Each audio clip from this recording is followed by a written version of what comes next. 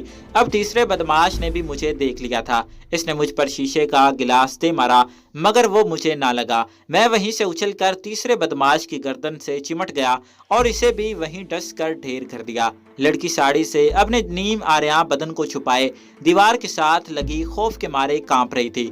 وہ دروازے کی طرف دوڑی کہ کنڈی کھول کر باہر نکل جائے۔ باہر سے کسی نے زور سے دروازے پر دستک دی اور کہا، ابے رام داس، ہماری باری کب آئے گی؟ لڑکی وہیں بیٹھ گئی۔ میں تیسرے آدمی کو ہلاک کرنے کے بعد میز پر کنڈلی مارے پھن پھیلا کر بیٹھا ہوا تھا۔ جب اندر سے کسی نے جواب نہ دیا تو باہر والے بدماش نے دوبارہ آواز دی، رام داس دروازہ کھولو، کیا شراب پی کر الٹ گئے ہو؟ ہمارا بھی حصہ دو۔ لڑکی کبھی میری طرف خوف زدہ نظروں سے دیکھتی اور کبھی دروازے کی طرف دیکھتی۔ اس نے کنڈی نہیں کھولی تھی۔ میں اسی طرح میز پر بیٹھا تھا۔ باہر والے بدماش نے گالیاں بکنا شروع کر دی، تم مجھے بے وقوف نہیں بنا سکتے، حرام زادے، میں آ رہا ہوں۔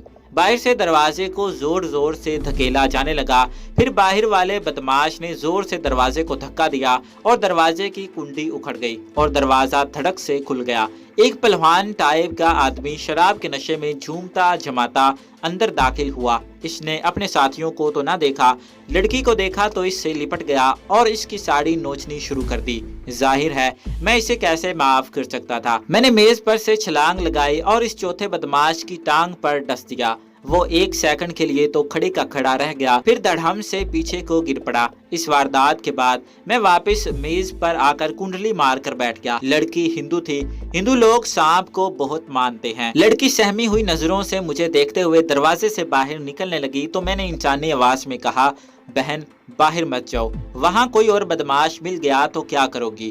لڑکی وہیں پتھر کی طرح ساکت ہو گئی۔ اس کو کبھی یقین نہیں آ سکتا تھا کہ یہ جملے سانپ نے بولے ہیں۔ وہ کمرے میں ادھر ادھر دیکھنے لگی۔ میں نے کہا، بہن ڈرو مت، یہاں میرے سوا اور کوئی زندہ آدمی نہیں ہے، میں ہی تم سے بات کر رہا ہوں۔ لڑکی کے چہرے پر اب خوف کی بجائے عقیدت کا تاثر زیادہ نمایاں تھا۔ اس نے ڈری ہوئی آواز میں پوچھا، کیا تم ناگ دیوتا ہو؟ مجھے اپنے آپ کو چھپانے کا بڑا اچھا موقع مل گیا تھا۔ میں نے کہا، میں ناگ دیوتا کا بھائی ہوں، مجھے ناگ دیوتا نے تمہاری مدد کے لیے یہاں بھیجا ہے، مجھ سے ڈرنے کی ضرورت نہیں۔ میں نے چاروں بدماشوں کو جو تمہاری عزت برباد کرنا چاہتے تھے ہمیشہ کی نیند سلا دیا ہے۔ مجھے بتاؤ تم کہاں جانا چاہتی ہو؟ لڑکی نے جلدی جلدی اپنے جسم کے گرد ساڑی لپیٹی اور میرے آگے ہاتھ جوڑ کر سجدے میں گر گئی۔ ناگ دیوتا کی جے ہو شیو جی مہاراج کی۔ اس نے سجدے سے سر اٹھایا تو اس کی آنکھوں میں عقیدت کے آنسو تھے۔ میں نے کہا، بہن جتنی جلدی ہو سکے یہاں سے نکل جاؤ، یہاں 4 لاشیں پڑی ہیں، یہاں ٹھہرنا ٹھیک نہیں۔ لڑکی نے ایک بار پھر مجھے ماتھا ٹیکا اور جے ہو ناگ دیوتا کی کہتی ہوئی دروازے کی طرف بڑھی۔ میں نے فوراً اسے روکا اور کہا، میں بھی تمہارے ساتھ جاؤں گا، رات کا وقت ہے، کوئی پتہ نہیں راستے میں کوئی اور بدماش مل جائے۔ وہ بولی، مہاراج آپ کی بڑی کرپیا ہوگی، میرے ساتھ میرے گھر تک چلیے۔ میں خود یہی چاہتا تھا کہ یہاں سے نکل کر کسی ایسی جگہ پہنچوں جہاں سے مجھے معلوم ہو سکے کہ میں کہاں ہوں اور وہاں سے کس طرف نکل سکتا ہوں۔ اس لڑکی کو میں نے تباہی سے بچایا تھا اور وہ مجھے ناگ دیوتا کا بھائی بھی سمجھ رہی تھی۔ یہ لڑکی میری اتنی مدد ضرور کر سکتی تھی کہ مجھے بھوپال جانے والی گاڑی میں چھوڑ دے تاکہ میں واپس جمیلہ کے پاس پہنچ سکوں۔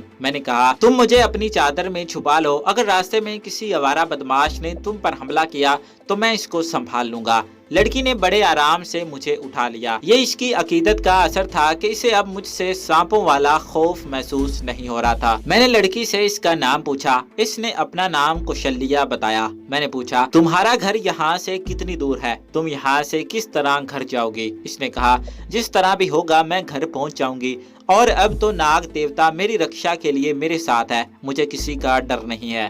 ہم اس مکان سے باہر آ گئے۔ سڑک رات کے سناٹے میں خالی پڑی تھی۔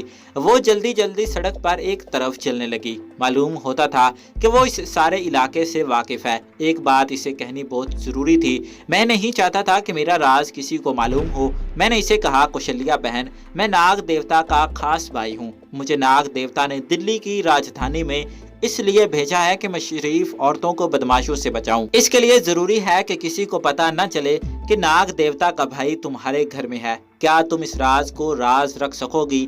کوشلیا چلتے چلتے بولی، مہاراج آپ میرے لیے بھگوان سمان ہیں، آپ جو کہیں گے میں اس کا پالن کروں گی، میں کسی کو نہیں بتاؤں گی۔ میں مطمئن ہو گیا، اب اس لڑکی سے میں بھوپال پہنچنے کے سلسلے میں رہنمائی حاصل کر سکتا تھا۔ مجھے صرف اتنا چاہیے تھا کہ یہ لڑکی مجھے بھوپال جانے والی گاڑی تک لے جائے، آگے مجھے کسی کی رہنمائی کی ضرورت نہیں تھی۔ لڑکی سڑک کے کنارے کنارے ادھر ادھر دیکھتی چلی جا رہی تھی۔ سامنے سے کسی گاڑی کی روشنی ہم پر پڑی۔ میں نے لڑکی سے کہا، ہو سکتا ہے یہ کوئی ٹیکسی ہو، اگر خالی ہوئی تو تم اسے روک لینا۔ لڑکی نے ابھی ہاتھ نہیں دیا تھا کہ گاڑی تیزی سے ہمارے قریب آ کر رک گئی۔